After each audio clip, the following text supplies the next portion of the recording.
नमस्कार, रेस संवादमा हार्दिक स्वागत छ। म महेश पौडेल। तपाईं कार्यक्रम रेस संवाद रे टेलिभिजनमा हेर्न सक्नुहुन्छ। कार्यक्रम रेस संवादमा हामी समसामयिक विषयवस्तुमा बहस संवाद गर्ने गर्छौं। देशमा तातिरहेका महत्त्वपूर्ण राजनीतिक सामाजिक विषयवस्तुमा हामी सम्बन्धित व्यक्तिलाई ल्याएर सीधा प्रश्न गर्ने गर्छौं, जवाफ खोज्ने गर्छौं र आज पनि हामी त्यस्तै महत्त्वपूर्ण विषयवस्तु र महत्त्वपूर्ण व्यक्तिको साथमा रेस संवादमा बहस गर्नेछौं।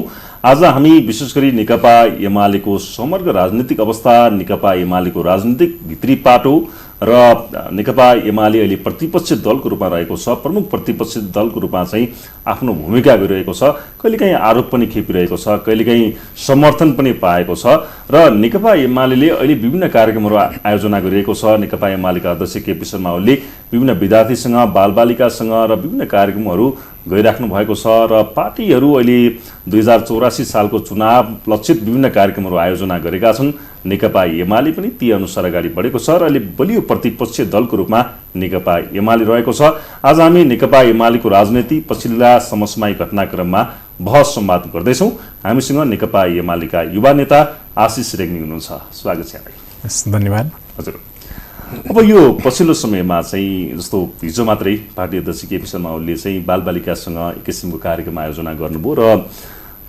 विभिन्न दलहरूले यस्ता कार्यक्रमहरू गरेका छन्। जनताको घर घरमा जाने भनेको छ माओवादीले, होइन, नेपाली काङ्ग्रेसले त्यस्तै अभियान सञ्चालन गरेको छ। नेकपा एमाले चाहिँ जनता माझमा पुग्नको लागि, पार्टीलाई अगाडि बढाउनको लागि यस्तै कार्यक्रम बाहेक अरू के योजनाहरू बनाएको छ? के छ आशिषजी? महेशजी, सबैभन्दा पहिले चाहिँ के भनौँ भने जनतासँग जाने कार्यक्रमहरूको सुरुवात नै नेकपा एमाले गरेको हो। हजुर, पहिलेदेखि पनि नेकपा एमाले गरिरहेकै हो र तपाईँले देख्नुभयो मिसन ग्रासरुट सुरु गर्दाखेरि सबै दलहरू चाहिँ सत्तामा चाहिँ कसरी जाने, सत्ता कसरी टिकाउनेमा केन्द्रित थिए। तर नेकपा एमाले चाहिँ जनतासँग, सत्तामा हुँदै गर्दाखेरि पनि जनतासँग कसरी जोडिने, होइन, हिजोको दिनमा के कस्तो गल्तीहरू भएका थिए त्यसलाई चाहिँ कसरी चाहिँ त्यसलाई चाहिँ अब फिल्टर गर्ने त, होइन। नेकपा माओवादीसँग मिलिसक्दाखेरि चाहिँ एक किसिमको गन्जागोलको अवस्था सिर्जना भएको थियो सङ्गठनमा। त्यो सङ्गठनलाई चाहिँ कसरी चाहिँ चुस्त दुरुस्त बनाउने भनेर चाहिँ मिसन ग्रासरुट सुरु गरेको हो। त्यस लगत्तै तपाईँको अरू प्रोग्रामहरू पनि अब हामीले अर्ली अधिवेशन गरिरहेछौँ प्रदेशको, होइन, लुम्बिनीमा सकियो पनि। त्यसपछि तपाईँको यो विद्यार्थीहरूसँग तपाईँले देख्नुहुन्छ हाजिर जवाब प्रतियोगिताहरू गरिरहेको छ। विद्यार्थीहरू पार्टी कार्यालय आउने, त्यहाँ आएर फोटो खिचाउने, त्यसपछि आफ्नो सुझाव दिने कामहरू गरिरहेका छन्। तपाईँले हिजो मात्र देख्नुभयो पार्टीका अध्यक्षसँग चाहिँ विद्यार्थीहरूले, होइन, बासँग विद्यार्थी भनेर चाहिँ कार्यक्रम चलाए। त्यो कार्यक्रम नेकपा एमाले भन्दा पनि त्यो सङ्गठनले चाहिँ गरेको हो। उहाँहरूले चाहिँ नेकपा एमालेका अध्यक्ष केपी ओलीमा त्यस्तो देख्नुभयो, त्यो भिजन देख्नुभयो, ताकि त्यो भिजन चाहिँ हामीहरूले चाहिँ इन्ट्र्याक्ट गरेर चाहिँ हामीले पनि बुझ्न सकौँ भनेर चाहिँ उहाँहरूले त्यो प्रोग्राम गर्नुभएको मलाई लाग्छ। हजुर, भनेपछि विभिन्न अभियानहरू सञ्चालन भइरहेको छ अहिले पार्टीलाई चाहिँ अगाडि बढाउन, जनताको माझमा अझ पार्टीभित्रका कमजोरीहरू होस् अथवा जनतालाई अझ नेकपा एमाले के हो भनेर चिनाउनको लागि पार्टीले अभियानहरू सञ्चालन गर्दैछ, होइन? हो, कमजोरी रहित त कुनै समाज हुन सक्दैन, कुनै समूह हुन सक्दैन। तसर्थ अब लाखौँ सदस्य भएको नेकपा एमालेमा कमजोरी नै छैन, यो दुधले धुलेको पार्टी हो भनेर चाहिँ त्यसरी नभनौँ। तर प्रशिक्षण, होइन, पार्टीका प्रोग्रामहरू, कार्यक्रमहरूले नै पार्टीको चाहिँ मथिल्लोदेखि तल्लो तहसम्म चाहिँ एकरूपता ल्याउन मद्दत पुर्याउँछ। एउटा भिजनलाई चाहिँ, एउटा लिडरले देखेको भिजनलाई चाहिँ तल्लो तहसम्म चाहिँ प्रोपेगेट गर्न चाहिँ मद्दत पुर्याउँछ। हजुर, म थोरै अगाडि जान्छु। जस्तो यो विषयमा चाहिँ नेकपा एमाले प्रतिपक्षी दल भइकन पनि अलिकति आरोप लागेको अथवा मन नपराएको विषय के छ भने 1 महिनासम्म लगभग नेकपा एमाले संसद अवरुद्ध गर्यो। विषय थियो सुन प्रकरणमा चाहिँ उच्च स्तरीय छानबिन समिति सरकारले बनाउनुपर्छ, यदि बनाएन भने हामी सदन चल्न दिँदैनौँ भनेर राष्ट्रिय सभा र प्रतिनिधि सभा दुईटै अवरुद्ध हुन पुग्यो। लामो समयसम्म चाहिँ त्यो बेलामा बाढी पहिरोको पनि जोखिम थियो, लम्पे स्किन भन्ने रोग फैलिएको थियो देशभर नै गाईबस्तुमा, त्यसैगरी डेङ्गुको त्यस्तै प्रकोप थियो। त्यो बेलामा चाहिँ नेकपा एमाले गलत गर्यो कि किन चाहिँ संसद अवरुद्ध गर्यो? सुनको छानबिन समिति बनाइएको थियो, सिआइबीलाई जिम्मा दिएको थियो, नेकपा एमालेलाई किन टाउको दुख्यो भन्ने खालका यस्ता धेरै प्रश्नहरू उठे। यसको जवाफ के हो आशिषजी? यसलाई चाहिँ कसरी बुझौँ महेशजी भन्दाखेरि चाहिँ सत्तापक्षले चाहिँ कसरी काम गरिरहेको छ भन्दाखेरि चाहिँ आफ्नो गल्ती लुकाउनको लागि विपक्षी दल स्पेशली नेकपा एमालेको विरुद्ध मिडियाबाजी गरिदिइहाल्ने, होइन, उसलाई आरोप लगाइदिइहाल्ने, अनि ऊ चाहिँ पछि हट्छ कि र आफ्ना गलत कामहरू चाहिँ कन्टिन्यू गर्न पाइन्छ कि भन्ने स्ट्र्याटेजी अन्तर्गत चाहिँ सत्तापक्ष अगाडि बढेको, स्पेसल्ली अझै माओवादी केन्द्र अगाडि बढेको होइन, त्यसका अध्यक्ष सम्माननीय प्रधानमन्त्रीज्यू त्यसरी अगाडि बढ्नु भएको भन्ने चाहिँ देखिन्छ। अब सदन बन्द भएको कुरा जुन गर्नुभयो त्यसमा त माओवादी केन्द्रले आफ्नो के अरे केन्द्रीय कमिटी बैठक राखेको थियो होइन, यति दिनसम्म चाहिँ यो बैठक नगरौँ भनेर सहमति जुटाएको थियो। र अर्को कुरा नेपाली कङ्ग्रेसले चाहिँ कार्यदल बनाउने होइन, उच्च स्तरीय छानबिन समिति बनाउने कुरामा चाहिँ सहमति जनाएको थियो। त्यो सहमति जनाइसकेपछि चाहिँ हामीलाई केही समय त लाग्छ, अलिकता मिलाउनु पर्यो, हाम्रो संसदीय दलमा मिलाउनु पर्यो, पार्टीभित्र पनि कुरा गर्नु पर्यो, तपाईँहरूको माग जायज छ, यो त्यसरी नै गर्नुपर्छ होइन भनेपछि केही दिन वेट गरौँ भनेपछि केही दिन रोकिएको हो।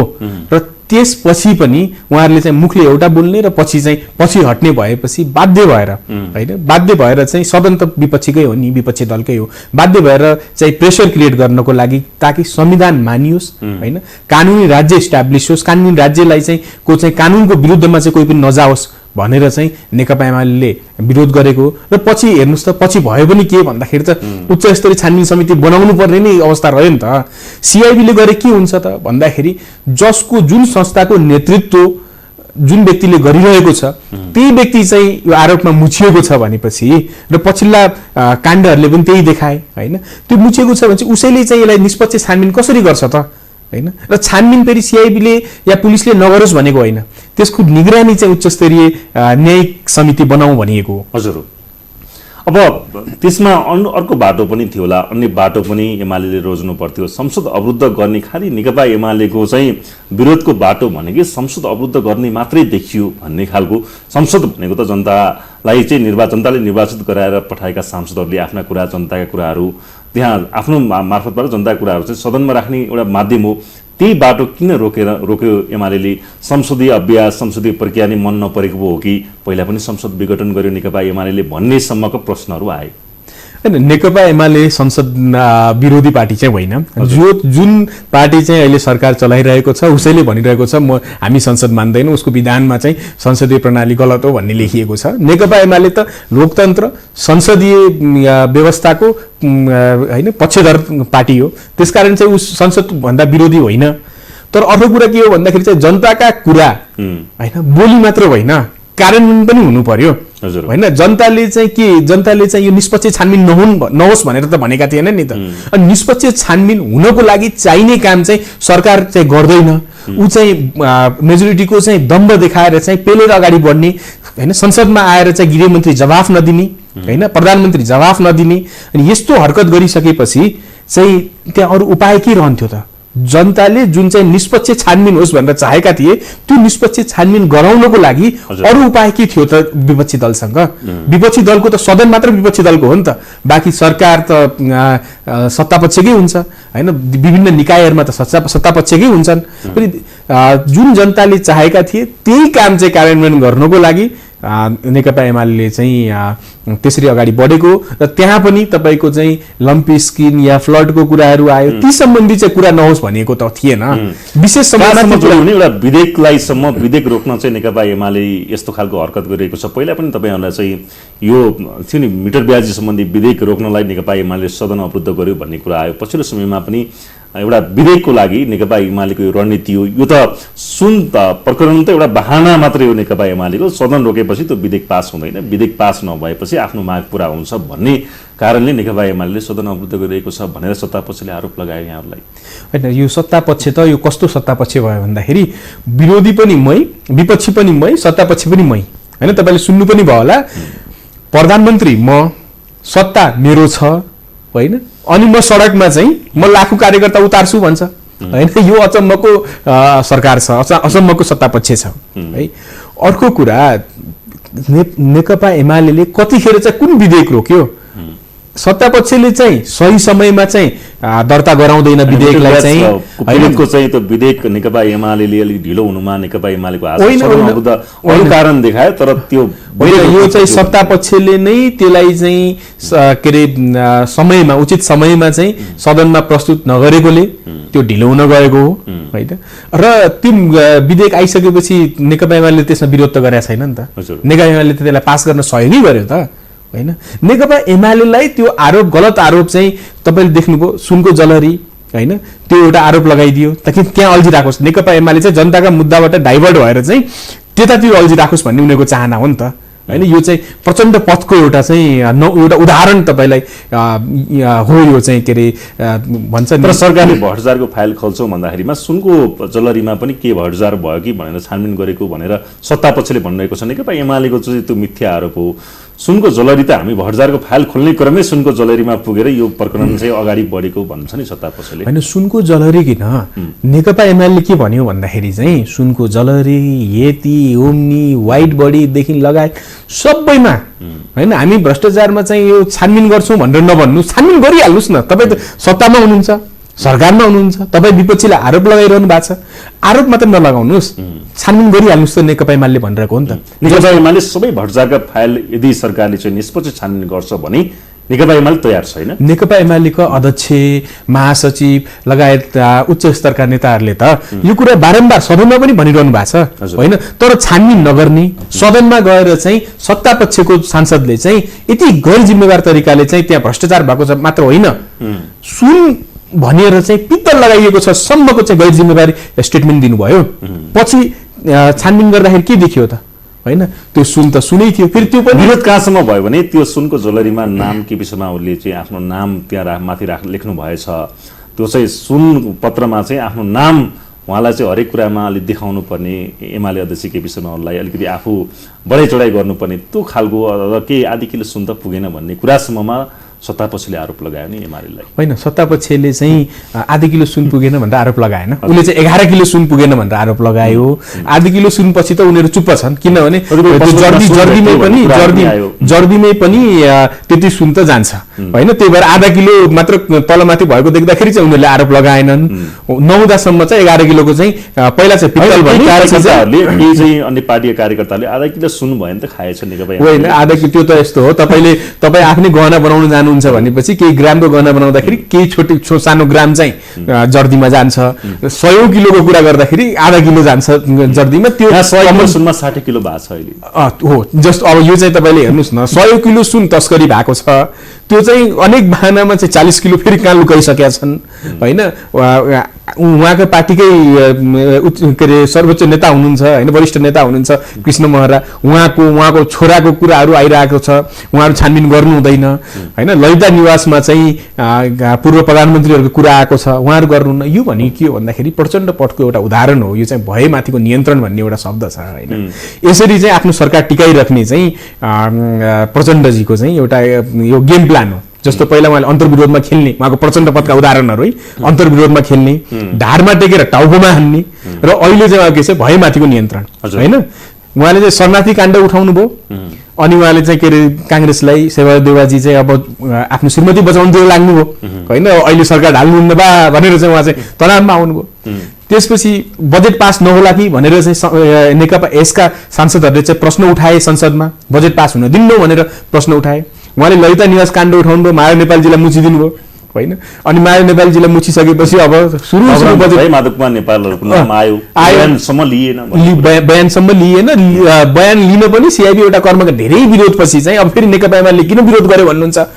नेकपा एमाले विरोध गरेको कारणले नै एउटा कर्मकाण्डी रूपले चाहिँ उहाँको घरमा गएर बयान लिएको जस्तो चाहिँ गरियो सिआइबीले हैन त। यो किन चाहिँ तपाईले चाहिँ के अरे हामीले भनिरहेको छौँ न्यायिक समिति किन चाहिन्छ भन्दै हो, यस्तै यस्तै काण्ड हुन्छ भनेर चाहिँ हामीले न्यायिक समिति चाहिन्छ भनेको। त्यसपछि के अरे उपेन्द्र यादवजीहरूको टिमले चाहिँ साथ नदिने जस्तो सिचुएसन देखेपछि गौर हत्याकाण्डको कुरा निकाल्नुभयो होइन। यतातिर आफ्नो कार्यकर्तालाई चाहिँ गौर हत्याकाण्डमा चाहिँ कारवाही हुन्छ भन्नुभयो, अनि उता चाहिँ उहाँलाई चाहिँ उपेन्द्रजीलाई चाहिँ उहाँले कन्ट्रोल गर्नुभयो। र फेरि अब आशिषजी तपाईँले नेकपा एमाले गर्दाखेरिमा चाहिँ यो सरकारले चाहिँ केही देखावटी जस्तो मात्रै भए पनि बयान लिने अथवा त्यो काम गर्यो भन्नुभएको छ। रासपाले बढी जस लिन्छ नि, रासपा हामीले गर्दाखेरिमा यो सरकारले भ्रष्टाचारको फाइल खोल्न तयार भएको होइन, हामी थियौँ र यो सरकारलाई दबाब भयो भनेर रासपाले यसको जस लिएको छ। नेकपा एमाले हामीले गर्दाखेरिमा चाहिँ यो सरकारले भ्रष्टाचारको फाइल खोल्यो अथवा यो चाहिँ बयानसम्म लियो तपाईँले भन्नुभएको छ। रासपाले त यो सबै भ्रष्टाचारको फाइल खोलेको हाम्रो कारणले गर्दाखेरिमा हामीले दबाब दिएर हाम्रो यो पार्टी जन्म भएपछि यो पुराना दलहरूलाई दबाब परेको छ भनिरहेको छ नि। यस्तो हुन्छ कि तपाईको रासोपाले त के सुन्न चाहन्छ जनताले त्यो सबै भनिदिन्छ हैन। उहाँहरूले आफ्नो पार्टीको चाहिँ दस्तावेज चाहिँ क्लियर गरेर ल्याउन सक्नु भएको छैन, पार्टीको नीति सिद्धान्त के हो त्यो क्लियर गर्न सक्नु भएको छैन, महाधिवेशन मङ्सिरमा भन्नुभएको त्यो हुन्छ हुँदैन थाहा छैन होइन। अनि उहाँहरूले चाहिँ हामीले गर्दा विपक्षी दल उहाँ हो, अहिले विपक्षी दल चाहिँ हो, तर आधिकारिक रूपमा जुन विपक्षी दलको नेता भनिन्छ या सर्टेन नम्बर पुग्नुपर्छ भनिन्छ त्यो त उहाँहरू होइन नि त। अहिले दलमा पनि कसले जस लिने भन्ने एमाले हामीले गर्दा भएको भन्ने रासोपाले हाम्रै दबावले गर्दाखेरि होइन, यो छर्लङ्ग छैन र रासोपाले त हिजो आफ्नो सभापतिलाई जोगाउनको लागि सरकारलाई समर्थन दिएको होइन र यही सरकारलाई होइन। अनि अर्को कुरा के हो भन्दाखेरि चाहिँ नेकपा एमाले न्यायिक छानबिन समिति बनाउनु पर्छ भनेर अवरोध गर्दाखेरि विरोध गर्दाखेरि चाहिँ रासोपा कहाँ थियो? विरोध गर्नुहुन्न भनेर चाहिँ बोलिरहेको होइन, त्यो विरोध गर्नुहुन्न भने हो कि विरोध के को लागि थियो भन्दाखेरि न्यायिक समिति बनाउनुपर्छ भन्नको लागि थियो। नेकपा एमाले विरोध गरिरहेको थियो अनि रासोपाले भन्छ चाहिँ विरोध गर्नुहुन्न भनेको मतलब के हो त भन्दाखेरि न्यायिक समिति बनाउनु हुन्न भने होइन। अनि न्यायिक समिति बनाउनु हुन्न भन्ने पार्टीले चाहिँ तपाईँको के अरे निष्पक्ष छानबिनमा चाहिँ सहयोग पुर्यायो भनेर चाहिँ जस लिएको, त्यो कस्तो भन्दाखेरि चाहिँ अब आत्मरतिमा रमाउने, जनतालाई भ्रम छर्ने होइन। म त के भन्छु भन्दाखेरि उहाँहरूले महाधिवेशन नीति महाधिवेशन गरेर जनताको इमोसनल के छ, जनतालाई के बोल्दाखेरिमा चाहिँ जनताले ठिकै मान्छन् भनेर बोल्ने परिपाटी छ हो नेपालको राजनीतिक दलहरूमा। मैले सबै पार्टीमा त्यस्तै छ भनेर भन्छ नि जनताहरू त। मैले एउटा लेखमा नेपाली राजनीतिमा भन्नुपर्दा सायद त्यो शब्दको कोइन गरेर चाहिँ पहिलो लेख लेखेको थिएँ होला मैले। जतिखेर मानिसहरू रासोपा विरुद्ध बोल्न, बालेन विरुद्ध बोल्न, हर्क साम्पाङ विरुद्ध बोल्न चाहिँ डराउँथे, त्यतिखेर मैले एउटा टर्म कोइन गरेर चाहिँ लेख लेखेको थिएँ, पपुलिजमको आडमा फासिजमको प्रयोग भनेर चाहिँ एउटा लेख लेखेको थिएँ। त्यसपछि चाहिँ फेरि अर्को लेख पनि आयो होइन, हर्क र बालेनको बुई चढेर पपुलिजम त भित्रिँदै छैन भनेर। ओ यो पपुलिजम भन्ने कुरा चाहिँ बडा खतरनाक कुरा हो। हेर्नुहोस् 2017 देखि यो अलिक बढी हावी भइरहेछ वर्ल्ड पोलिटिक्समा होइन। जब तपाईँ नीति सिद्धान्त विचार तपाईँसँग रहँदैन र हिंसाको राजनीतिलाई जनताले रुचाउँदैनन्, तब तपाईँसँग फास्ट एकदमै चाँडो चाहिँ सिडी कसरी चढ्ने भन्दाखेरि चाहिँ त्यो पपुलिजमको माध्यमबाट हो होइन। जनतालाई चाहिँ अझै हामी जस्तो डेभलपिङ कन्ट्रिजमा चाहिँ यो बढी मात्रामा चाहिँ उपयोग हुने होइन, प्रभावकारी हुने देखिन्छ होइन। किनभने जनता अब ग्लोबलाइज वर्ल्ड छ, इन्टरनेट छ, जनताले चाहिँ संसारको विकास देखाएको छ होइन। अनि त्यो लेभलको विकास आफ्नोमा भएको छैन भन्दाखेरि चाहिँ ओहो हो त केही भएको छैन नि त भन्ने खालको निराशाको अवस्था सिर्जना गर्ने, त्यही निराशाको अवस्था सिर्जना गरेर हामी चाहिँ गर्छौँ है, हामी चाहिँ ठिक हौँ है। जुन पार्टीले आफ्नो एउटा दस्तावेज चाहिँ लेखिसकेको दस्तावेज चाहिँ छलफल गरेर चाहिँ बाहिर ल्याउँदैन, छलफलै पनि गर्दैन, त्यो पार्टीले चाहिँ यो देशै बनाउँछु, देशै कायापलट गर्छु, जादुको छडी चाहिँ हामीसँग छ भनेको चाहिँ यो लोकप्रियतावाद बाहेक अरू केही पनि होइन। हजुर, 84 सालमा त हामी पहिलो पार्टी बन्छौँ, हामी यी पुराना दल भन्दा चाहिँ हामी सबैभन्दा बहुमत संसदमा हाम्रो हुन्छ, हामी पहिलो पार्टी बन्छौँ भन्ने दाबी छ रासोपाको होइन। दाबी गर्न पाइयो होइन, दाबी गर्न पाइयो, त्यो एउटा राजनीतिक पार्टीको धर्म पनि हो। किनभने तपाईँ एउटा सेनापति भएर कुनै युद्धमा जानुहुन्छ, सेनापति भएर जानुहुन्छ भनेपछि होइन हामी त युद्ध हारिरहेछौँ है भन्नु हो भने त तपाईँसँग त सेनाहरू रहँदैन होइन। राजनीतिक पार्टीको धर्म पनि के हो भन्दाखेरि हामी जित्छौँ, हामी अगाडि बढ्छौँ भनेर नै राजनीतिक पार्टीका नेतृत्वहरूले बोल्ने हो होइन। तर त्यसको लागि त काम गर्नु पर्यो नि त, जनतामा भिज्नु पर्यो नि त होइन। उहाँहरूले त के कारणले चाहिँ रासोपालाई साथ दिने भनेर देखाउनु पर्यो नि त। एकचोटि नै जनताले किन बताए त रासोपालाई संसदमा उहाँहरूको राम्रै उपस्थिति भयो होइन, अथवा पहिलो पटक भएर हो, अथवा पुराना दलप्रतिको वितृष्णा धेरै भयो, पुराना दलहरूले कुरा मात्रै राखे होइन, एजेन्डाहरू राम्रा राम्रा फाके जनतालाई, तर कार्यान्वयनमा चाहिँ जनताहरूलाई उनीहरूले डेलिभरी दिन सकेनन् होइन। जति पनि योजना चुनावमा बाँडे त्यो योजना अनुसार नेताहरू गाउँ फर्किनन्, जनताको कुरा सुनेनन् भन्ने वितृष्णा स्वरूप चाहिँ जनताले त्यो मत रासोपाले पायो भन्ने कुरा छ हो। यो कति स्वीकार्नुहुन्छ तपाईँ? अनि यसमा म स्वीकार्छु पनि होइन, निराशाको मत चाहिँ रासोपाले पाएको हो, राप्रपाले पनि त्यसैलाई ग्र्याब गरेको हो भन्ने कुरामा चाहिँ म धेरै हदसम्म सहमत पनि छु। तर साथसाथै के पनि हो भन्दाखेरि यी पार्टीहरूले केही पनि गरेनन्, यी खराबै हुन् भन्ने कुरामा चाहिँ फेरि म सहमत छैन। किन सहमत छैन भने हिजो हामी चप्पल नलाउने अवस्थामा थियौँ, त्यो चप्पल नलाउने अवस्थाबाट आज हामी चप्पल लाउने अवस्थामा पुग्यौँ हो। सही चाहिँ कहाँनिर हो भन्दाखेरि चाहिँ हामीले जुत्ता लाउन पाएका छैनौँ, जुत्ता लाउने अवस्थासम्म पुगेका छैनौँ भन्ने कुरा सही हो। तर जुत्ता लाउने अवस्थामा पुगेका छैनौँ भनेर चाहिँ हामी जनतामा चाहिँ केही साथीहरूले यसरी भ्रम छर्नु भयो कि होइन हामी त चप्पल लाउने अवस्था भन्दा पनि पछिल्लो अवस्थामा छौँ होइन। त्यस कारणले चाहिँ उनीहरूले आफ्नो एजेन्डा राख्ने, हामी किन सक्षम छौँ भन्ने भन्दा पनि अरू किन खराब छन्, अरू किन असक्षम छन् भन्ने खालको चाहिँ राजनीतिमा उहाँहरू लाग्नुभयो भन्ने लाग्छ। त्यसो भए उहाँ गाली गलौजमा पुराना पार्टीहरूलाई चाहिँ आरोप लगाएर आफू चोखिने काम गरेको छ राष्ट्रपाले। एकदमै त्यो चाहिँ देखिन्छ होइन। नत्र भए मैले पछिल्लो चरणमा भनिरहेको कुरा के हो भन्दाखेरि वाट भन्ने कुरा अब इनफ भयो होइन। यी राजनीतिक दलहरूले त जुन बेलामा राजनीति सुरु गरे नि त्यतिखेरको एम होइन, त्यतिखेरको लक्ष्य के थियो भन्दाखेरि चाहिँ जनताको अधिकारको कुरा थियो होइन। त्यतिखेर डेमोक्रेसी थिएन। आज जसरी हामी कुरा गरिरहेका छौँ त्यस्ता कुराहरू गर्न पाइँदैन थियो होइन। हिजो मात्र तपाईँले हिमाल खबरको एउटा हेर्नुभयो भने पूर्व राजा ज्ञानेन्द्रमाथि चाहिँ प्रश्न उठेको छ होइन। एउटा गैडा 1.5 लाख तपाईँको $1,50,000 बराबरको चाहिँ उपहारका नाममा चाहिँ बेचिएको छ। आजको रेटको हिसाबले तपाईँ हेर्नुहुन्छ भने त्यो 2 करोड रुपियाँ हो। त्यो बेलामा पैसाको महत्त्व धेरै थियो होइन। त्यसरी आरोप लाग्यो तर डेमोक्रेसी थिएन, कुराहरू बाहिर आउँदैन थिए होइन। त्यसलाई चाहिँ भित्रभित्रै दबाइन्थ्यो होइन। र त्यस्ता केसहरू त कति भएको थियो। त्यसका विरुद्ध यी राजनीतिक दलहरूले लडे।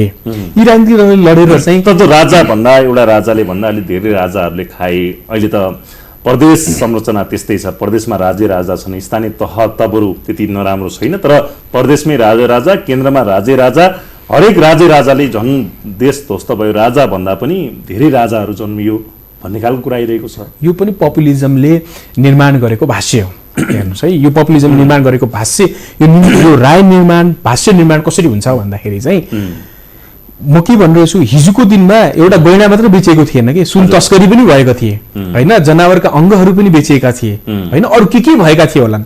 तर लोकतन्त्र थिएन। लोकतन्त्र नभएपछि चाहिँ के हुन्छ भन्दाखेरि चाहिँ ती कुराहरू भित्रै दबाइन्थ्यो होइन। एउटा राजाले मात्र सुविधा उपयोग गरेका थिए भन्ने छैन होइन। उनीहरूका वरिपरि भएका उनीहरूका भाइ भारदारहरू होइन, वरिपरि हुनेहरू सबैले चाहिँ यो देशलाई भनौँ न एक किसिमले लुटेकै थिए भन्न चाहिँ मन लाग्छ मलाई। लुट्ने काम चाहिँ राजाको पालादेखि नै भएको। तर कस्तो भने अहिले लोकतन्त्र आयो, लोकतन्त्र आएपछि चाहिँ के भयो भन्दाखेरि चाहिँ हामीले यसलाई खुला समाज बनायौँ। यो खुला समाजले चाहिँ सानो सानो गल्तीहरूलाई पनि प्रश्न उठाउने होइन, त्यसलाई कारवाही गर्ने सम्मको चाहिँ सिचुएसन निर्माण गर्यो। त्यसले के गर्यो भन्दाखेरि जनताको माझमा चाहिँ अब अहिले इन्टरनेटको पनि बेला आयो, जनताको माझमा चाहिँ तपाईँका कुराहरू छर्लङ्ग हुन थाले। कुराहरू छर्लङ्ग हुनु भनेको चाहिँ सही चाहिँ केही भइरहेकै छैन भन्ने होइन। यसले त अब चेक एन्ड ब्यालेन्स गर्न थाल्यो नि त। हिजो तिनै राजाहरूले चाहिँ गल्ती गर्दाखेरि केही नहुँदो रहेछ भन्ने सिकेका नेताहरू या कर्मचारीहरू ब्युरोक्रेसीले चाहिँ आज जसरी प्रश्न उठ्न थाल्यो, छर्लङ्ग हुन थाल्यो, अब उनीहरू सचेत हुन थाल्यो। अब हामी जस्ता युवाहरू चाहिँ कहाँनिर सचेत छौँ भन्दाखेरि चाहिँ हामी चाहिँ राजनीतिमा किन आएका हौँ भन्ने कुरामा हामी सचेत छौँ। हामी एउटा कजको लागि राजनीतिमा आएका हौँ भन्ने कुरामा त हामी सचेत भयौँ नि त अब होइन। हामीले लग्ने राजनीति कहाँ हो त भन्ने कुरा चाहिँ त्यहाँ क्लियर छ। अर्को कुरा तपाईँले उठाउनु भयो, छोटे राजाहरूको कुराहरू उठाउनु भयो होइन। हेर्नुहोस् आज स्थानीय तह भएर कति धेरै कामहरू भएका छन् भन्नुहोस् त होइन। आज जनता मलाई चाहिँ के समस्या, स्थानीय तहलाई मैले राम्रै मानेको छु, तर प्रदेश संरचना धेरै दलहरू लागिरहेका छन् होइन। नयाँ दलहरूलाई के छ भन्दाखेरि उनीहरूलाई के मुद्दा बनाउनु, मुद्दा छैन आफ्नो भएको उसमा चाहिँ यसलाई खारिजी भनिदिउँ। जनताले चाहिँ यो पाइरहेका छैनन्, यसबाट जनताको निराशा यहाँनिर छ, यसलाई चाहिँ क्याच गरेर चाहिँ खारिजी गरौँ भन्ने। अब प्रत्यक्ष निर्वाचित मुख्यमन्त्री भन्ने राष्ट्रपति होइन, प्रत्यक्ष निर्वाचित मुख्यमन्त्री भनेको चुनावमा जाँदाखेरि चाहिँ के अरे संहिता खारेजी भन्ने, प्रदेश खारेजी भन्ने, प्रदेश चुनावमै उहाँहरू जानु भएन। अनि फेरि अस्ति यो के अरे दस्तावेज आएर विरोध भइसकेपछि अब यो दस्तावेजलाई कसरी सच्याउने भन्दाखेरि राय निर्माण भाष्य निर्माण कसरी गरिरहनु भएको छ भन्दाखेरि अस्तिको एउटा भाषणमा चाहिँ रविजीले के भन्नु भन्दाखेरि हामी प्रदेश खारेजीको पक्षमा कहाँ हो र, हामी त यसलाई चाहिँ परिमार्जन गर्नुपर्ने पक्षमा छौँ, यसलाई त चेन्ज गर्नुपर्छ भन्ने लागेका छौँ भन्नुभयो। भनेपछि एउटा व्यवस्थापन गर्ने थलो जस्तो बनेको छ प्रदेश संरचना पनि भनेको छ नि। हो, प्रदेश संरचना चाहिँ म चाहिँ के कुरामा अग्री गर्छु, तपाईँले भनेकै कुरामा अग्री गर्छु भने प्रदेशलाई हामीले उचित अधिकार दिन सकेका छैनौँ होइन। जब हामी प्रदेशलाई उचित अधिकार दिँदैनौँ, जस्तो स्थानीय तहको आफ्नो अधिकार छ, उसले बजेट पाउँछ, उसले निश्चित अधिकार तोकिएका छ, ऊ कार्यान्वयनमा जान सक्छ। प्रदेशको तपाईँ हेर्नु त चुनावै पनि सङ्घीय चुनावसँग हुन्छ। अब एजेन्डाहरू कता केन्द्रित हुन्छन् भन्दाखेरि सङ्घीय चुनावको एजेन्डाहरूमा केन्द्रित हुन्छन्। प्रदेशको के अरे क्यान्डिडेटको, प्रदेशका क्यान्डिडेटका एजेन्डा के हुन्, प्रदेशका एजेन्डा के हुन् भन्ने त्यतातिर त बहसै पनि हुन पाउँदैन होइन। र त्यो प्रदेशसँग चाहिँ अधिकार पनि दिएको छैन होइन, कानुनहरू चाहिँ उचित रूपले बनाइएका छैनन्। त्यो अधिकार दिनुपर्छ भन्ने लाग्छ हैन। उनीहरूलाई चाहिँ कार्यान्वयनमा जान दिनुपर्छ, किनभने पहिला त के हो नबनाएको भए उचित हुन्थ्यो भन्ने मेरो पनि राय हो। म पनि प्रदेशै चाहिँ के अरे चाहिन्छ हामीलाई इफेक्टिभ स्थानीय तह र सङ्घीय चाहिँ भइहाल्यो नि, किन प्रदेश संरचना भनेको त खर्चिलो पनि बढी भयो, यो त्यति क्रियाशील पनि भएन होइन, यसको कार्यक्षेत्र अधिकार पनि फराकिलो भएन, दायरा भएन भन्ने कुराहरू आइरहेको छ होइन। यस्तो खर्चिलो त राज्य प्रफिटको लागि काम गर्दैन होइन। राज्यले मानौँ हुम्लामा जुम्लामा सडक बनायो भने त्यो सडकबाट चाहिँ कति फाइदा हुन्छ भनेर चाहिँ राज्यले हेर्दैन। प्रदेश सरकारले जुन भवन बनाइयो अगाडि यत्रो विरोध भयो, तपाईँलाई थाहा छ, कार्यालयहरू बस्ने जुन भवन महल बनाइयो होइन, त्यस्तो यो विरोध गर्नको लागि विरोध गर्नुको अर्थ हुँदैन। हेर्नुहोस् है, ती प्रदेशका मुख्यमन्त्रीहरू होइन, प्रदेश प्रमुखहरू जब काठमाडौँ आउँथे नि, उनीहरूको लागि त उस्तै पनि अहिले के अरे काठमाडौँमा चाहिँ उनीहरू समन्वय त गरिरहनु पर्छ। काठमाडौँमा त उस्तै पनि उहाँहरूको लागि चाहिँ रेन्टेड स्पेस चाहिँ लिएरै राखेको हुन्छ। एकैचोटि घर बनाइदिएपछि त तपाईँको त्यो खर्च कम भयो नि त। त्यही भएर यस्ता कुराहरूमा बहस गर्नुको अर्थ रहँदैन। तर मेरो भनाइ के हो भन्दाखेरि, जस्तो संहितामा हामी अघि जोड्यौँ, हिजोको दिनमा हामीले नबनाएको भए पनि हुन्थ्यो भन्नेमा चाहिँ सहमति हो। तर बनाइसकेपछि यसलाई ढाल्न, यसलाई अस्थिरता सिर्जना गर्ने, मजबुत बनाउने भन्ने कुरा त्यो गरिसकेपछि चाहिँ अनि ओहो यो चाहिँ देशको लागि चाहिँ राम्रो होइन, यो चाहिँ देशको लागि हानिकारक छ भन्ने खालको कन्क्लुजनमा हामी पुग्यौँ भने त्यसपछि चाहिँ त्यसलाई हामीले फेरि त्यसपछि परिमार्जन गर्न सक्छौँ। त्यो के अरे प्रदेश रहिरहनुपर्छ, संविधान चेन्जेबलै हुँदैन होइन, बेसिक कुरा बाहेक अरू कुरा संविधानका चेन्ज हुन सक्छन् होइन। तर तपाईँलाई म एउटा एडिसनल कुरा यहाँ खोल्न चाहन्छु भन्दाखेरि चाहिँ कांग्रेस र एमाले बाहेकका दलहरू जति छन् नि, सबैलाई यो देशमा चाहिँ अस्थिरता चाहिएको छ। उहाँहरू के भन्नुहुन्छ, अस्थिरता छ विकास भएन भन्नुहुन्छ नि, तर उहाँहरूलाई त्यो चिन्ता भएर भने होइन, अझै बढी अस्थिरता होस्, अझै बढी अराजकता होस्, अझै बढी चाहिँ गैर जिम्मेवारीपन होस्, अझै बढी चाहिँ के अरे विकासका कामहरू निर्माण नहुन् भन्ने चाहिँ उहाँहरूको चाहना हो। किनभने ती अस्थिरता, अराजकता, गैर जिम्मेवारपन होइन, विकासको कमीमा चाहिँ उहाँहरूले खेल्न पाउनुहुन्छ, सत्तामा पुग्न पाउनुहुन्छ भन्ने चाहिँ मेरो कन्क्लुजन हो। उहाँहरूको चाहना त्यो हो होइन। नत्र भएपछि उहाँहरूको तपाईँ भन्नुहोस् त संहिता खारेजी भन्ने मान्छेहरू छन् होइन, यो भएन भन्ने मान्छेहरू छन्, हिन्दू राज्य चाहियो भन्छन्, के अरे राजा चाहियो भनिरहेका छन् होइन। तर उहाँहरूले कहिले पनि हाम्रो कृषि कस्तो हुने, हाम्रो रोजगारीको सिर्जना कस्तो हुने, हाम्रो अर्थव्यवस्था कस्तो हुनुपर्छ भनेर एउटा खाकासम्म पनि ल्याउन सक्नु भएको छ। त्यसमा स्टडी पनि गर्नु भएको छ, त्यसमा आफ्नो पार्टीभित्र बहस पनि चलाउनु भएको छ होइन। अनि ती बहसहरू चाहिँ नचलाउने, तर के भन्दाखेरि चाहिँ ती कामहरू गर्न नसकेपछि दोष चाहिँ त्यसो राष्ट्रपालले स्टन्टबाजी मात्रै गरेको छ होइन। त्यो चाहिँ होइन, त्यहाँ पनि कस्तो छ भने धेरै राम्रा मानिसहरू पनि हुनुहुन्छ, साँच्ची नै राजनीतिले चाहिँ परिवर्तन गर्छु भनेर लागेका साथीहरू पनि हुनुहुन्छ, कतिसँग त काम पनि गरियो होइन। तर राष्ट्रपालले साँच्ची नै त्यही लाइनमा काम गरिरहेको छ कि छैन भन्दाखेरि चाहिँ मेरो कन्क्लुजन चाहिँ त्यो होइन। उहाँहरू चाहिँ पपुलिजमलाई आड बनाएर होइन, संविधानवाद भन्ने, त्यसपछि के अरे जनताले चाहेका कुरा गर्छौँ हामी भन्ने होइन। जनताले ल सोच्नुहोस् त, नागरिकता विधेयकमा केही जनताले चाहेका थिए तुरुन्तै नागरिकता दिनुपर्छ भन्ने, केही जनताले चाहिँ केही समयको कुलिङ पिरियड राखेर चाहिँ नागरिकता दिनुपर्छ भन्ने थियो। अब उहाँहरूले लिएको स्ट्यान्ड चाहिँ कुन चाहिँ जनताको, सबै जनताले माने त, सबै जनताले चाहिँ मान्ने हुन्छ। एउटा राजनीतिक पार्टी निश्चित वर्गको लागि बनेको हुन्छ, सबैको लागि बनेको भन्ने हुँदैन, नत्र त पार्टी फरक किन हुन्छ र होइन। डिफ्रेन्ट एजेन्डाजहरू उठाइन्छ, ती एजेन्डाजहरूमा चाहिँ एउटै ठाउँमा आइन्छ होइन, अनि न म्याक्सिमम गुडका कुराहरू हुन्छन् भन्ने हो। हजुर, अब यो सङ्घीय संरचना र स्थानीय तहमा पनि तीनटा अब प्रधानमन्त्री, वर्तमान प्रधानमन्त्री पुष्पकमल दाहाल प्रचण्डले के भन्नुभयो भने अब यो फुलबारीमा फुलेका दुईटा फुल हुन्, बालेन हर्क भनेको चाहिँ गोपी हमाल भनेको चाहिँ। तर उहाँहरूको पनि कार्यशैली अलिकति पछिल्लो समयको अभिव्यक्तिहरूले गर्दाखेरिमा अब सिंहदरबार जलाइदिन्छुसम्म भन्ने अभिव्यक्ति सामाजिक सञ्जालमा आयो होइन। काठमाडौँ मेयरको धरानमा त्यस्तै धार्मिक सहिष्णुता अलिकति फैलिएको हो कि दम्भ बढेको हो कि यी स्थानीय जनप्रतिनिधिहरू जो चाहिँ स्वतन्त्र उम्मेदवार बनेर चुनाव लडेर जिते, उनीहरूमा पनि दम्भ निकै बढेको देखिएको छ। सामाजिक सञ्जालमा अहिले विरोध पनि भइरहेको छ। कसरी हेर्नु भएको छ यी दुई पात्रलाई चाहिँ? म गोपी हमालजीको बारेमा त मैले त्यति धेरै चर्चा गर्न चाहन्न, किनकि उहाँको बारेमा त्यति अलि आएको छैन। उहाँले एउटा सिस्टमेटिक हिसाबले नै काम गरिरहनु भएको देखिन्छ। म त्यही ठाउँबाट भएको हुनाले पनि हेर्छु होइन। उहाँले चाहिँ एकदम सिस्टमेटिक हिसाबले सबै पक्षलाई चाहिँ मिलाएर होइन, इभन डोजरै चलाउनु पर्ने अवस्थामा पनि जनतासँग गएर, जनतासँग भिजेर, जनतालाई चाहिँ बुझाएर जनताहरूले आफै खुसीले चाहिँ आफ्ना नयाँ बनेका घरहरू पनि ढालेर चाहिँ काम अगाडि बढ्न सहयोग गर्नु भएको छ। त्यस हिसाबले चाहिँ म गोपी हमालजीलाई चाहिँ कामलाई चाहिँ सराहना नै गर्छु।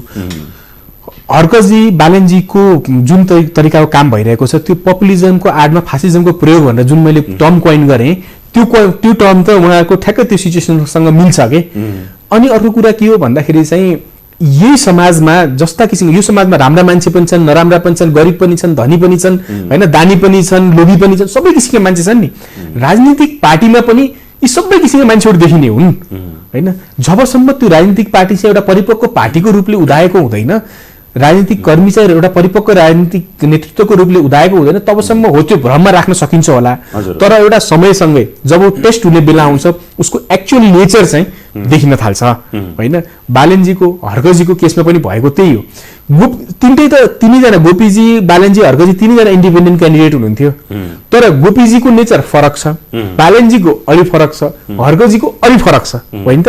त्यो किन हो भन्दाखेरि यो समाजको स्ट्रक्चर हो, होइन। यो समाजको स्ट्रक्चरमा सबै किसिमका मान्छे छन् भन्दाखेरि चाहिँ गोपीजी जस्ता मान्छे पनि पाइयो, हर्कजी जस्ता मान्छे पनि पाइयो, जो चाहिँ जसले चाहिँ मेयर किन बनिन्छ जस्तै, होइन। एकजना नेताले बौला भने त्यतिखेर सबले उहाँलाई गाली गर्नुभयो, होइन। आज तिनै मान्छेहरू हर्कजीलाई चाहिँ बौला भनेर कमेन्ट गरिरहेका छन्, होइन। म त त्यो टर्महरू कोइन गर्न चाहन्न, तर तिनै मान्छेहरू चाहिँ उहाँको उसमा चाहिँ त्योभन्दा पनि अझै होइन निकृष्ट शब्दहरू चाहिँ उहाँमाथि प्रयोग भएको छ। किन भन्दाखेरि धार्मिक र जातीय सहिष्णु विकास भएको नेपाली समाजमा चाहिँ यो असहिष्णुता, अराजकता डेभलप गर्ने काम चाहिँ हर्कजीले गर्छ, जसमा चाहिँ विदेशी एजेन्टहरू अथवा विदेशी एनजिओ पनि नेपालमा धार्मिक सहिष्णुता खोल्बाउनको लागि यहाँ सक्रिय छन्, पैसाको खोलो बगेको छ भन्ने कुराहरू सुनिन्छ। अनि त्यो हुन सक्छ प्रश्रय दिएको छ, अनि त्यो चाहिँ अब मैले ठ्याक्कै यही नै हो भनेर भन्दिनँ, किनभने जस्तो यस्ता कुराहरू पनि सुनिन्छ, होइन। विदेशी शक्तिहरू सुनिन्छ, विदेशी शक्तिहरूले आफ्नो वर्चस्व क्रिएट गर्न खोज्छन्, होइन। आफ्नो किसिमको हतियारको रूपमा चाहिँ नेपालमा धार्मिक सहिष्णुता खोल्बाउने एउटा हतियार छ, त्यो हतियार प्रयोग भएको छ। यो दुवै पक्षबाट प्रयोग भइरहेको छ भन्ने लाग्छ, होइन। यो दुईटा अतिवादी छन् नेपालमा, एउटा हिन्दू धार्मिक अतिवादी भन्छु मैले, होइन। अर्को चाहिँ त्यसको फरक धारमा रहेका अर्को अतिवादीहरू छन्। यी दुई अतिवादीहरूले चाहिँ, होइन, जस्तो धार्मिक अराजकता या धार्मिक अस्थिरता निर्माण भयो या कट्टरपन्थी निर्माण भयो भने त्यसमा चाहिँ एउटा आफ्नो राजनीतिक अभिष्ट पूरा गर्न सकिन्छ, हो मेबी होला, त्यसैमा टेकेर चाहिँ यसको संरक्षणको रूपले चाहिँ राजा निर्माण गर्न सकिन्छ भनेर चाहिँ एउटा हिन्दू धार्मिक अतिवादहरूको चाहिँ नेपालमा उल्लेख्य रूपमा चाहिँ नम्बर बढेको चाहिँ देखिन्छ। एउटा चाहिँ यसको ठ्याक्कै एन्टीको रूपमा चाहिँ, होइन, एन्टीको रूपमा चाहिँ त्यो स्पेसल्ली मैले अहिले भन्नु भन्दाखेरि क्रिस्चियन उसमा चाहिँ यो हिन्दू अतिवादी र क्रिस्चियन अतिवादी अथवा दुखी गरिबहरूलाई जो आर्थिक रूपमा विपन्न छन् उनीहरूलाई समातेर धर्म परिवर्तन गर्ने काम भएको छ, धर्मको नाममा व्यापार भएको छ भन्ने कुरा त्यो चाहिँ हाम्रो देशको लागि विडम्बना हो। किनकि म आफै पनि तपाईँको मिसनरी स्कुलमा पढेको हो, +2 मैले 2 वर्ष चाहिँ, होइन, बेङ्गलोरमा पढ्दाखेरि चाहिँ म क्राइस्टमा पढेको हो, होइन, क्राइस्ट। तर जुन रूपले चाहिँ नेपालमा प्रयोग भइरहेको छ त्यो चाहिँ मैले देखिनँ है। यहाँ चाहिँ नेपालमा चाहिँ त्यो अतिवाद राजनीतिक रूपले नै लग्नको लागि मान्छेको धार्मिक आस्था त इन्डिपेन्डेन्ट हो नि त, कसैलाई जबरजस्ती सबैलाई धर्म मान्ने, तपाईँले जबरजस्ती कसैलाई चाहिँ यी धर्म मान भन्न पाउनुहुन्न। त्यसको अर्थ के हो भन्दाखेरि हिन्दू बाहुल्य भएको क्षेत्रमा हिन्दू धर्म छोड्न पाइन्न पनि भन्न पाइँदैन, या अर्को कुनै धर्मले चाहिँ मेरो धर्म मान भन्न पनि पाइँदैन, होइन। यसको त एउटा के अरे नेपालमा त फरक धर्मको एउटा सहिष्णुताको त एउटा उदाहरणै हो वर्ल्डमा, होइन। इन्डियामा, होइन, भारतमा चाहिँ तपाईँको सानो केही इस्यु हुने बित्तिकैमा हिन्दू मुस्लिम दङ्गा हुने ठाउँमा वर्षौंसम्म चाहिँ यो देशमा 90% हिन्दू हुँदाखेरि पनि एउटा दङ्गाको चाहिँ पनि कुरा छैन, होइन। त्यसरी सहिष्णु भएर चाहिँ बसिरहेको समाजमा चाहिँ आज दुवै पक्षले चाहिँ आफ्नो राजनीतिक अभिष्ट पूरा गर्नको लागि दुवै पक्ष, यसमा म राप्रपाका साथीहरूलाई पनि सचिनलाई अनुरोध गर्न चाहन्छु र फरक उसमा भएका साथीहरूलाई पनि के अरे आफ्नो धर्म तपाईँहरूले गर्नुहोस्, नेपालको संविधानले धार्मिक स्वतन्त्रताको अधिकार दिएको छ, तर त्यसले गर्दाखेरि चाहिँ हाम्रो धार्मिक सहिष्णुता यो मिलेको समाज खलबलिनु भएन। त्यसलाई चाहिँ राजनीतिक मुद्दा धर्मको नाममा चाहिँ राजनीति गरिदिनु गरिदिनु भएन होइन। आफ्ना एजेन्डाहरू राख्नुहोस् न। जनतालाई हामी कसरी घाँसबास कपासको व्यवस्था गर्न सक्छौँ, कृषिमा कसरी, रोजगारीको सिर्जना कसरी गर्न सक्छौँ होइन, पोभर्टीबाट चाहिँ सारा जनतालाई चाहिँ माथि कसरी ल्याउन सक्छौँ, हाउ भन्ने राजनीतितिर जाउँ न। किन चाहिँ धर्मको राजनीति, जातको राजनीति? म त पैसाले या खर्च भन्नुभयो तपाईँ अघि संघीयताको नाममा, तर संघीयताको नाममा जसरी चाहिँ जातीय विभाजन होइन, जातीय सहिष्णुता खलबलाउने काम भइरहेछ, त्यो चाहिँ डेन्जरस हो भन्ने मलाई लाग्छ है। अब दुईवटा प्रश्न छन् है आशिषजी, अब समय एकदम कम छ, मलाई सोध्नै मन लागेको दुईवटा प्रश्न छन्। अहिले नेकपा एमालेको राजनीति गर्न गाह्रो छ, नेकपा एमाले भित्र बोल्नै पाइँदैन भन्ने कुराहरू यो मैले अगाडि पनि तपाईँलाई सोधेको जस्तो लाग्छ। अहिले पनि नेकपा एमालेको त्यस्तै शैली हो कि भन्ने खालको कुरा आउँछ। छोटोमा जवाफ दिनु होला यसको चाहिँ। र अर्को चाहिँ अहिले प्रधानमन्त्रीको न्युयोर्क भ्रमण हिजोबाट सुरु भएको छ, उहाँ लगतै चीन जाने कार्यक्रम छ। भारत भ्रमण त आलोचित भयो, मुर्रा भएसीमै संसदमा निकै हङ्गामा भयो, धेरै चर्को विरोध भयो भारत भ्रमणको, र प्रधानमन्त्रीको रूपमा जानुभएको हो कि अथवा एउटा सामान्य व्यक्तिको रूपमा जानुभएको हो भन्ने खालको प्रश्न उठ्यो। चीन भ्रमण कस्तो हुनु पर्ला र नेकपा एमालेको बारेमा थोरै भन्नुहोस्, अनि भ्रमणको विषयमा थोरै भनेर हामी कार्यक्रम टुङ्गाउँ। अब नेकपा एमालेको राजनीति कतिको अप्ठ्यारो, एकदमै अप्ठ्यारो राजनीति छ भन्ने कुराहरू बाहिर सुनिन्छ कि होइन। कुनै पनि काम सहज हुँदैन, तपाईँले मेहनत गर्दै जानुपर्छ। नेकपा एमालेको जसरी चाहिँ बाहिर मिडियाबाजी गरिन्छ नि त्यस्तो होइन। तपाईँ काम गर्नुहुन्छ, तपाईँले आफ्नो स्पेस क्रिएट गर्नुहुन्छ भने तपाईँका लागि स्पेस छ। कुरा राख्न पाइँदैन भन्ने त हुँदै होइन, कुरा राख्न पाइन्छ। तर नेकपा एमाले डेमोक्रेटिक सेन्ट्रलिजममा विश्वास गर्ने पार्टी भएको हुनाले पार्टीभित्र घनबुट छलफल हुन्छ, आफ्ना कुराहरू राखिन्छन्, आफ्ना विरोध कुराहरू गरिन्छन् होइन, आफ्ना फरक मतहरू दर्ज गरिन्छन् होइन। यो लोकतान्त्रिक पार्टी पनि हो, जब चाहिँ यसको मार्गदर्शक सिद्धान्त हो। तर निर्णय भइसकेपछि मैले भनेकै जस्तो निर्णय हुनुपर्छ भन्दाखेरि त लाखौँ सदस्य भएको पार्टीमा लाखौँ निर्णय कसरी गर्न सकिन्छ भने कि, अनि निर्णय भइसकेपछि चाहिँ त्यसलाई चाहिँ सबै तहले चाहिँ स्वीकार्नुपर्छ। हरेक तहमा छलफल हुन्छ, बोल्न पाइन्छ, छलफल गर्न पाइन्छ। तर पार्टीको डिसिप्लिन अनुशासन, एउटा संस्थाको त डिसिप्लिन अनुशासन हुन्छ भने पार्टीको अनुशासन भएन भने पार्टी कहाँ पुग्छ होइन। अनि तर पार्टीले लिइसकेको निर्णय चाहिँ सबैले मान्नुपर्छ भन्ने हो एउटा कुरा। त्यसले गर्दाखेरि चाहिँ बाहिर चाहिँ विरोधै गरिदिएन। अब जबरजस्ती विरोध, पार्टीभित्र आफ्नो कुरा राखेको छ, त्यसमा छलफल भएको छ, तर निर्णय कहिले आफूले भने जस्तो होला, कहिले अरूले भने जस्तो होला होइन। त्यो निर्णय त तपाईँले भनेको जस्तो हुनुपर्छ भन्ने छैन। अनि निर्णय एउटा लोकतान्त्रिक प्रक्रियाबाट निर्णय भइसकेपछि अब त्यसलाई चाहिँ मैले भनेको जस्तो भएन भनेर पार्टीका विरुद्ध, पार्टीलाई ध्वस्त पार्ने किसिमले बाहिर गएर मिडियाबाजी, बाहिर गएर अराजक काम गर्नै पर्छ भन्ने त होइन नि त। पार्टी त त्यसरी चल्दैन, एउटा अनुशासनमै पार्टी चल्छ। त्यसकारणले कुरा राख्न पाइँदैन, डिक्टेटरसिप छ भन्ने कुरा चाहिँ यो गलत कुरा हो होइन। अब जाउँ भ्रमणतर्फ चाहिँ म प्रधानमन्त्रीजीको भ्रमणमा नेकपा एमालेले चाहिँ राम्रो सल्लाह सुझाव नदिने अथवा सुझाव नदिने, पछि के कस्तो काम गरे आउँछ त्यसपछि विरोध गर्ने शैली भयो नेकपा एमालेको भन्ने होइन। भारत जाँदाखेरि नेकपा एमाले के चाहिँ गलत सुझाव दिएको थियो? इपिजीका बारेमा कुरा गर्नुहोस् होइन, के अरे कल्चरल नक्सा भनेको छ, आफ्नो के अरे प्रतिनिधि सभामा राखेको छ, त्यो कल्चरल नक्साका बारेमा कुरा गर्नुहोस्। हाम्रो जस्तो हामीले ग्रेटर नेपालको कुरा गर्नुहोस् त भनेको थिएनौँ नि त होइन। सुगौली सन्धिले निर्धारण गरेको हाम्रो भूमि, त्यो भूमिका बारेमा कुरा गर्नुहोस् होइन। इपिजीको प्रतिवेदन आएको वर्षौँ भइसक्यो, त्यो पहिले चाहिँ भारतले बुझ्ने भनेको त्यो किन बुझिएन भन्ने कुरा गर्नुहोस् भनेको चाहिँ त्यो गलत हो र। नेपालको सुझाव दिएको थियो नेकपा एमालेले, किन नदिनु?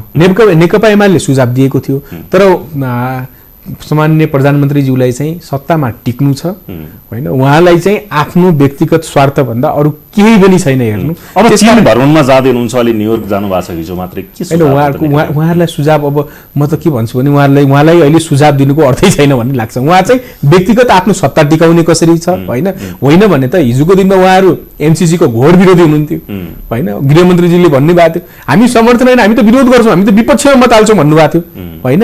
अनि त्यही एमसिसी चाहिँ सत्तामा जानुको लागि त्यही एमसिसी पास गरेर उहाँहरू नै लाग्नुभयो होइन। एमसिसी सही गलतको म अहिले कुरा गरिरहेको छैन। नेपाल जस्तो देशलाई चाहिँ सहयोग चाहिन्छ, सहायता चाहिन्छ होइन। अब उहाँ चीन भ्रमणमा जानुहुन्छ, चीन भ्रमणमा जानुभन्दा अगाडिमा यहाँ के बोल्नुहुन्छ भन्दाखेरि चाहिँ एमसिसीको विरुद्धमा हामी लाखौँ कार्यकर्ता, एमसिसी पास आफै गर्नुहुन्छ, अनि सङ्कल्प प्रस्ताव आफै गर्नुहुन्छ, अनि त्यसपछि चाहिँ रोडमा पनि कार्यकर्ता, लाखौँ कार्यकर्ता, हामी लाखौँ जनता उतार्छौँ भन्नुहुन्छ। त्यो किन भन्दाखेरि चीन जाँदाखेरि चाहिँ एउटा भ्रम छर्न खोज्नु भएको उहाँले। हस् आशिषजी, समय सकिया छ, धेरै प्रश्न सोध्न मन थियो, समय समाजको लागि धन्यवाद। हस्, थ्याङ्क यू। हस्, आज हामीसँग हुनुहुन्थ्यो नेकपा एमालेका युवा नेता आशिष रेग्मी। आज हामीले नेकपा एमालेको राजनीति, पछिल्ला घटनाक्रम, प्रधानमन्त्रीको चीन भ्रमण र पछिल्ला समसामयिक विषयवस्तुका विषयमा आज हामीले उहाँसँग संवाद गऱ्यौँ। आजको लागि भने रेस संवादको समय सकियो। तपाईँ सूचना र समाचारको किरण रेड टेलिभिजन एचडी हेर्दै गर्नुहोला। कार्यक्रम रेस संवादबाट म महेश पौडेल लाग्न चाहन्छु। नमस्कार।